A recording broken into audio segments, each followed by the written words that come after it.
Sud Radio Berkov dans tous ses états, le fait du jour. Effectivement, demain à Genève, une manifestation demain à Genève, place des Nations, demain à 14 h, samedi 27 mai. Souveraineté des peuples face à la prise de pouvoir de l'Organisation mondiale de la santé sur les États et du futur traité pandémie, menaçant les libertés fondamentales de chacun, faisons front tous ensemble. Ça, c'est le slogan de la manifestation.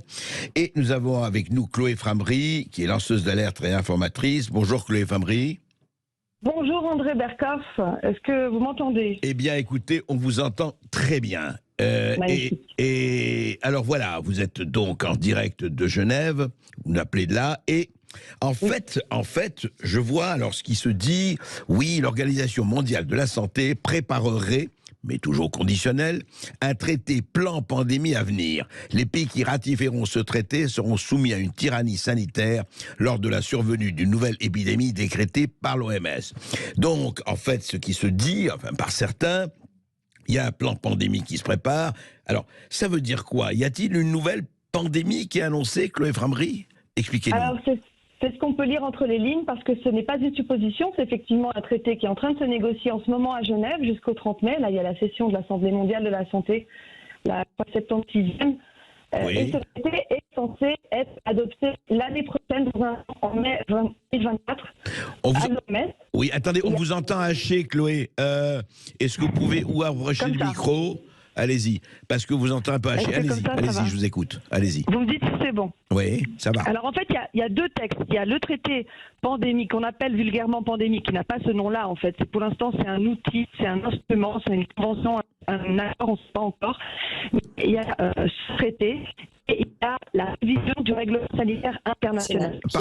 Pardon, Chloé, on a vraiment un problème. Est-ce que je parle à Thibaut Sadler, notre réalisateur, est-ce qu'il faudrait que Chloé prenne le téléphone parce que c'est très haché? Je peux. Allez, je peux y aller comme ça. Oui, mais allez-y comme ça. Est-ce que c'est bon comme ça? Est-ce que c'est mieux comme ça, Thibaut? Je vous entends pas. En régie, on dit quoi? Thibaut, qu'est-ce qu'il en est? Ça va, allez-y, Chloé. Ok, on continue. Répondez. Donc, j'étais en train d'expliquer qu'il y a deux textes. Il y a un traité, enfin quelque chose qui s'appellera un traité international qui sera au-dessus des lois nationales, oui. Et également une révision du RSI. Le RSI, qu'est-ce que c'est? C'est le Règlement sanitaire international. D'accord. Qui a déjà subi plusieurs révisions depuis 1951. Et on remarque qu'à chaque fois qu'il y a eu une pandémie, eh bien, ça a été l'occasion pour agrandir, pour élargir le champ de ce règlement sanitaire international. Et ces deux textes qui sont en train d'être négociés à Genève, là où je suis maintenant, en ce moment, oui. Durant donc la 76e Assemblée mondiale de la santé de l'OMS. De l'OMS, oui.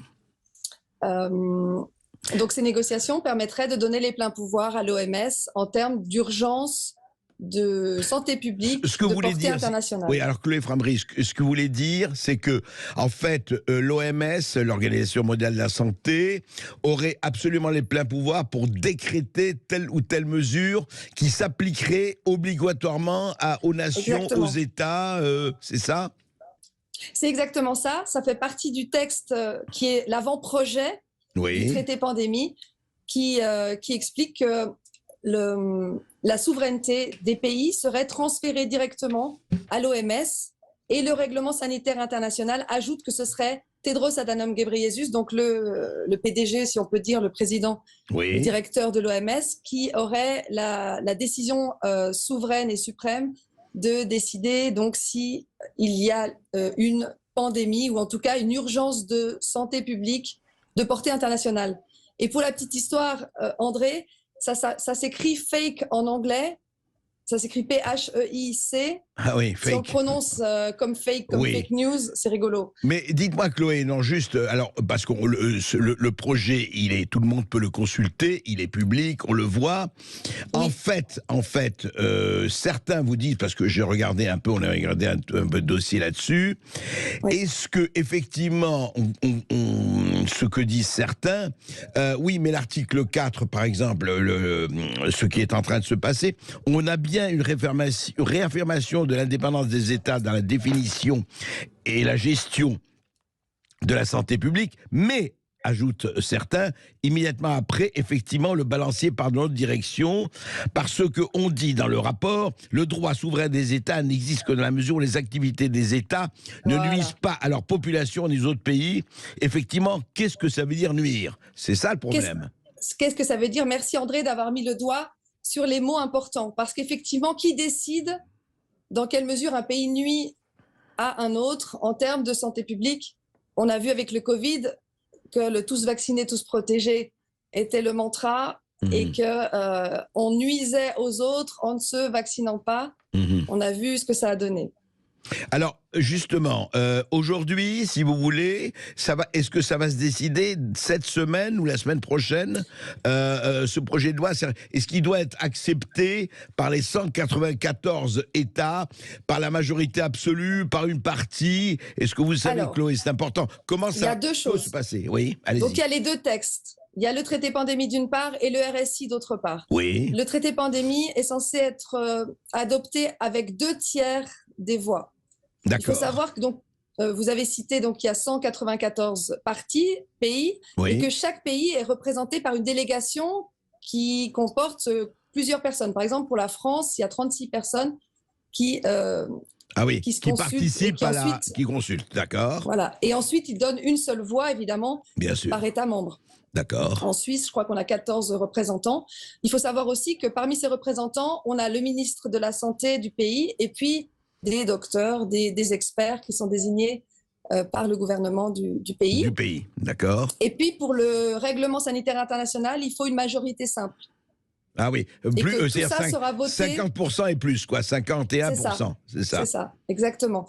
Et que ce sera voté normalement en mai de l'année dernière. Là, ce qui se passe l'année prochaine, le lapsus révélateur, en fait, c'est ce que je souhaite, c'est que ça soit jamais voté, c'est pour ça que je projette.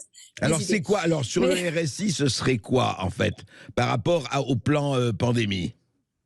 Alors, le RSI, c'est ce qui met en œuvre le traité pandémie. D'accord. C'est ce qui enlève, si vous voulez, l'aspect non contraignant des recommandations de l'OMS. Dans l'article 1 du RSI révisé, on voit par exemple qu'on a la mention non contraignant, l'avis de l'OMS non contraignant est barré. D'accord. Et que donc c'est ça deviendrait contraignant, quoi, en fait, quelque part. C'est ça deviendrait contraignant, exactement. Et puis que les pays ne sont que consultés, mais n'ont pas leur mot à dire sur l'application des mesures qui seront appliquées obligatoirement donc, par les 194 pays membres. Oui. Alors moi je voudrais juste vous citer, ça m'intéresse d'avoir votre réaction. Il y a eu je crois que dans le cours de 20 minutes, Hélène de Potter, qui est maître de conférence en droit public spécialisée en droit international face aux pandémies.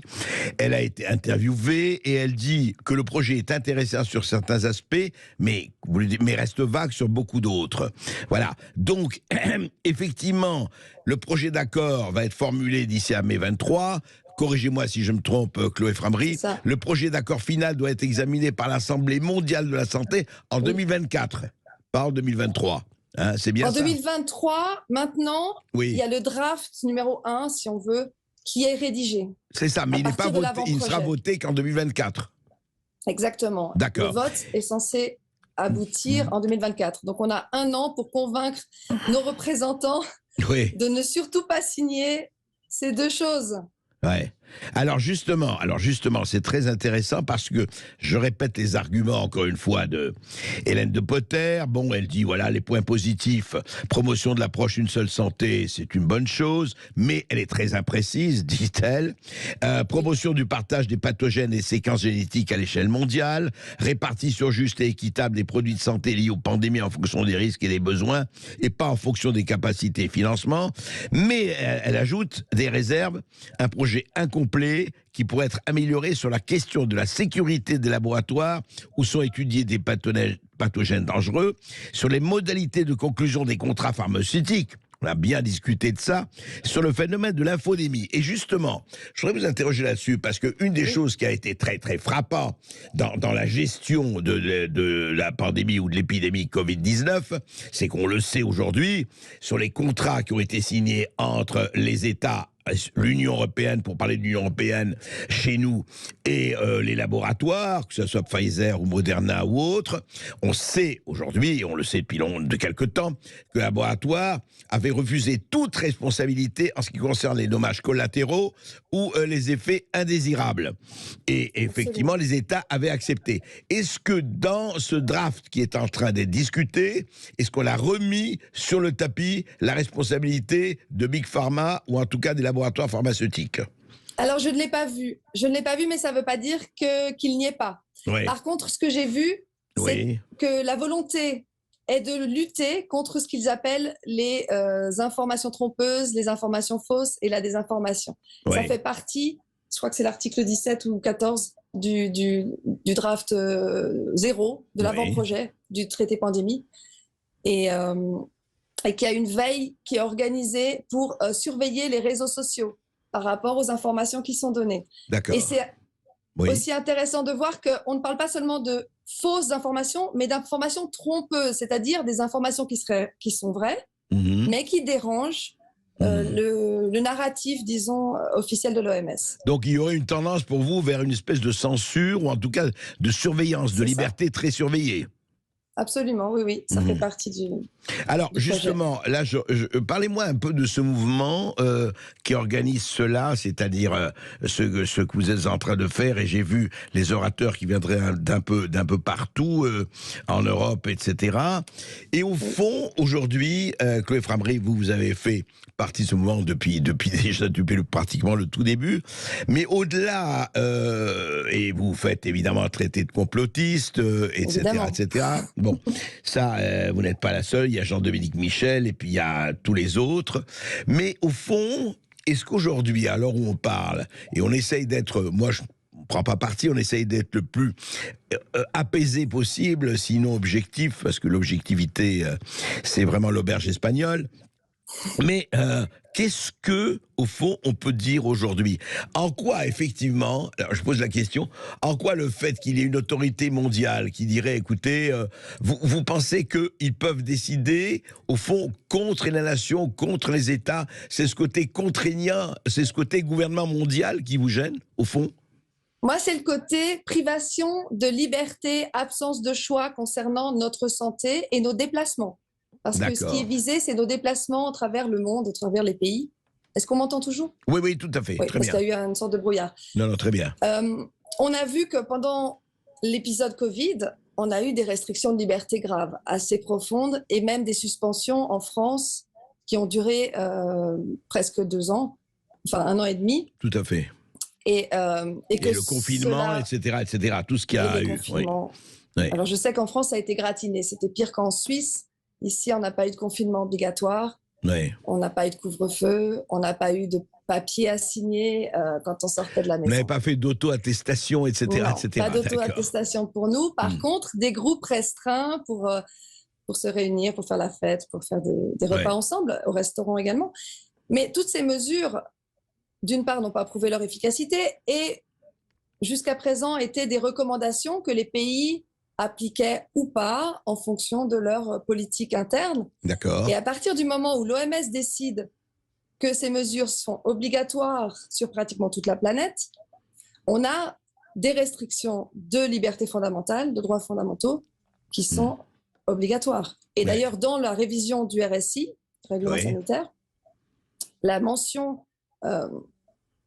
qu'on respecte pleinement le droit de l'homme et les libertés fondamentales est biffée. Ah, elle est biffée. Est remplacée.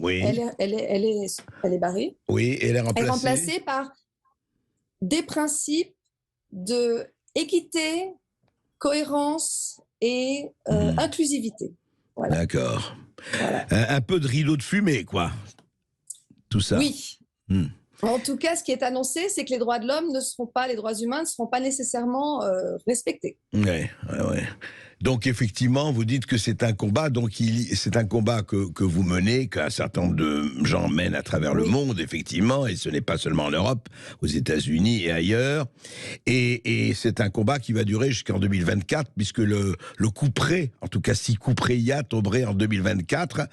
Et à votre avis, Chloé Framry, ce qui se dessine aujourd'hui, est-ce que vous pensez que il y a une prise de conscience assez forte aujourd'hui, où en fait ça dépendra des politiques, parce qu'il y a d'ores et déjà, on sait, des pays ou des gouvernements qui ne vont pas accepter, et d'autres qui vont accepter. Alors on ne sait pas, on ne va pas faire de prédiction, mais à votre avis, ça va être extrêmement, je dirais, sur le fil, l'équilibre entre ceux qui vont dire oui, nous allons céder nos pouvoirs sur ce plan-là pour le bien de l'humanité, pour le bien des peuples à l'OMS, et ceux qui disent non, c'est très dangereux comme dérive justement liberticide et autres. Qui va l'emporter? Est-ce que vous m'entendez là? Vous ne m'entendez plus? Vous me rappelez? Ah oui, mais Chloé Framry ne nous entend plus. Écoutez, je crois qu'on a dit l'essentiel. Voilà. Ça y est, Chloé, vous m'avez là? Oui, c'est bon, c'est bon. Vous nous entendez? Bon. Oui.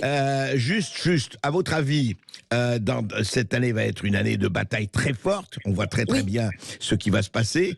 Alors, il y a déjà, je répète ma question, des pays qui vont s'opposer effectivement à cela, en tout cas des gouvernements, d'autres qui vont l'accepter en disant mais oui, déléguons nos pouvoirs au nom de la santé de l'humanité, au nom du bien-être de l'humanité. À votre avis, ça va être un combat très sur le fil, très dur, très... Oui. Ouais. Je pense que tout dépendra de la communication qui en sera faite. Et d'ailleurs, merci André d'en parler, parce que je sais que vous en avez déjà parlé l'année dernière avec Elisabeth Pelinck-Zemek de Pologne, et également avec le docteur Simonet il y a 2-3 mois. Tout à fait. Donc c'est très bien, c'est très important qu'il y ait de la visibilité sur ce qui se trame à l'OMS, parce que nos médias mainstream, pour l'instant, n'en parlent que très timidement. Écoutez, nous allons en tout cas suivre ça, Chloé. Nous allons... J'ai encore... Oui, allez-y. Toute petite chose à dire quand même pour donner cette information. Jérôme Salomon, vous vous rappelez, l'ancien directeur général de la santé. Bien maintenant, il est recyclé à l'OMS, comme autrefois Agnès Buzyn. Il est maintenant vice-président du comité permanent, justement, de la prévention, préparation, riposte, donc ce qui concerne le traité pandémie actuel. Donc maintenant, il est aux commandes par rapport à ce qui se négocie. Bon, écoutez, c'est une information, oui, on l'a signalé cela, et puis on verra s'il va continuer à donner le nombre des morts tous les soirs. Comme ça, il le fera sur les télévisions mondiales, ça risque d'être très intéressant. À tout de suite. Merci Chloé. Sud Radio Berkov dans tous ses états.